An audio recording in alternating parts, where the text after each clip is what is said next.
Samantala, pinangunahan ni Mrs. Mary Rose Marbil, advisor ng PNP OLC Foundation Incorporated, ang makulay na pagbisita sa Police Regional Office 1 sa San Fernando, La Union na nagbigay ng suporta at tulong sa mga PNP personnel. Yan ang balitang hatid ni Police Master Sergeant Robert Abella Jr. Pinangunahan ni Mrs. Mary Rose P. Marbil, tagapayo ng PNP Officers Ladies Club Foundation Incorporated, PNP-OLC-FI, ang isang makulay at makabuluhang pagbisita sa PRO-1 noong May 6, 2025, bandang 1:00 ng hapon. Ang nasabing aktibidad ay tinampukan ng pagpapala at inaugurasyon ng PRO-1 OLC-FI Office at ng PRO-1 Child Development Center na magsisilbing mahalagang pasilidad para sa kapakanan ng pamilya ng PNP.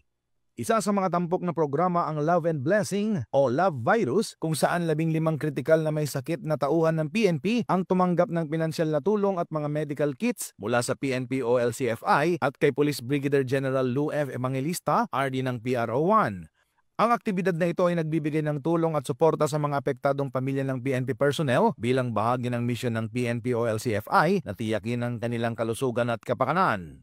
Ang programa ay dinaluhan din ni Vice Mayor Josephine Sumangil Evangelista, tagapayo ng PRO-1 OLC-FI, pati na rin ang mga miyembro ng PRO-1 Command Group at iba pang mga tauhan ng PRO-1. Sa nasabing okasyon, nagbigay si Mrs. Mary Rose Marbil ng briefing tungkol sa coffee table book na layong itala at ipagdiwang ang mga tagumpay at makulay na kasaysayan ng PRO-1. Ang mga aktibidad na ito ay nagpapakita ng suporta sa mga tauhan ng PNP at kanilang mga pamilya, pati na rin ang pagpapahalaga sa kanilang sakripisyo at dedikasyon sa paglilingkod sa bayan. Sa pamamagitan ng mga programang tulad nito, patuloy na isinusulong ng PNP OLC-FI ang kagandahan ng isang bagong Pilipinas. Isang bansa kung saan ang bawat mamamayan, lalo na ang mga nagsisilbing alagad ng batas, ay nakakaranas ng kalinga at suporta mula sa komunidad at gobyerno. Ang pagkakaroon ng ganitong programa ay isang hakbang patungo sa mas ligtas, mas makatarungan at mas maunlad na bansa. Mula dito sa Ilocos Region, ako po ang inyong PNN Correspondent, Police Master Sergeant Robert Abella Jr., alagad ng batas, tagataguyod ng Balitang Pulis.